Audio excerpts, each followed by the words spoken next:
Some people would rather struggle for hours alone than send one text asking for help.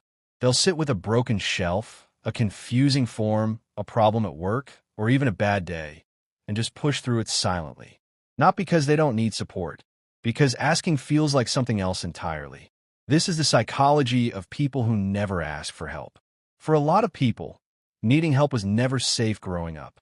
Maybe asking for support was met with annoyance, or worse, used against them later. Maybe a parent sighed every time they needed something, or made them feel like a burden for simply having a need. So the lesson became clear, early and often. It's safer to handle everything alone than to risk being let down or being seen as too much. For others, it's about control. If you do everything yourself, nothing depends on someone else showing up. No disappointment.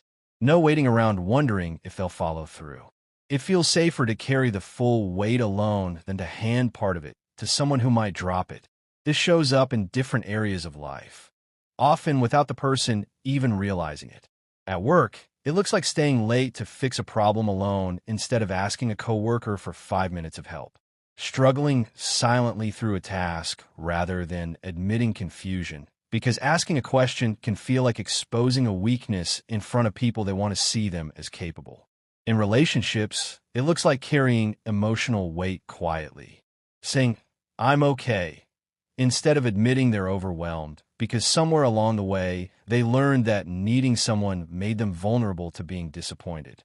And in friendships, it often looks like being the one everyone leans on, but never leaning on anyone back. Always available to help others, but strangely uncomfortable when the roles reverse. For some, not asking for help is tied directly to self-worth. Somewhere along the way, they learned that their value came from being capable, not from being cared for. Asking for help can feel like admitting they're not enough, even when that's never actually true. Here's the part most people miss, though. Not asking for help isn't strength.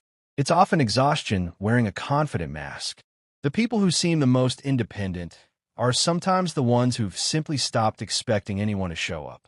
Not because they don't want support, but because somewhere along the way, they stopped believing it was there.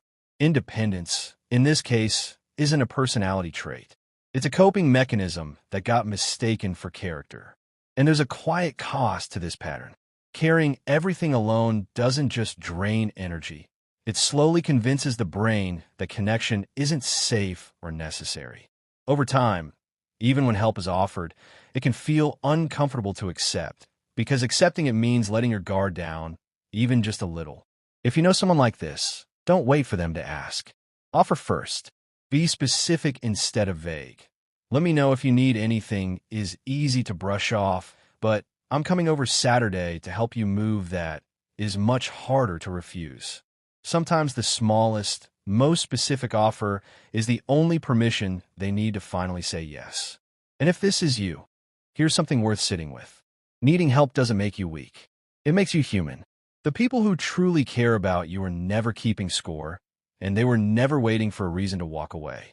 You don't have to earn support by proving how little you need it.